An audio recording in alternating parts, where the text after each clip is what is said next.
धाकला भाऊ निघाला. राजे निघाले आणि खानाच्या पहिल्या उजव्या बांधावर भेट झाली, दुसरी डाव्या खांद्यावर भेट झाली आणि तिसरी भेट होणार तेव्हा खानाने आपल्या डाव्या खांद्यात राजांचं मस्तक दाबलं, आपल्या हातामधली कटर काढून राजांच्या अंगावर चालली. राजांचा अंगाचा अंगरखा थरथर कापायला लागला. दुसरा वार आता खानाचा होणार होता. हा वार हा का पहिल्यांदा होणार नव्हता, आजपर्यंत असा वार होत आलेला होता. इंद्रप्रस्थला पृथ्वीराज चौहानावर, त्या चित्तोडला रतन रावल सिंहावर, कितीतरी मंदिर शिखरांवर, कितीतरी मूर्त्यांवर हा वार आता अफजल खान शिवाजी राजांवर करण्यासाठी झालेला होता. तो वार आता होणार तेवढ्यात कडकडला स्तंभ कडकडला, झालं नरसिंह प्रकट झाला.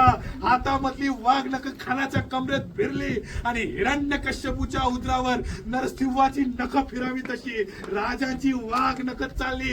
या खुदा जगा म्हणून खानाचे भाऊपट सुटले. तेवढ्यात राजाचा पिछवा बाहेर आला. अब्दुल्ला हा घे, हा भवानीचा वार तुझा.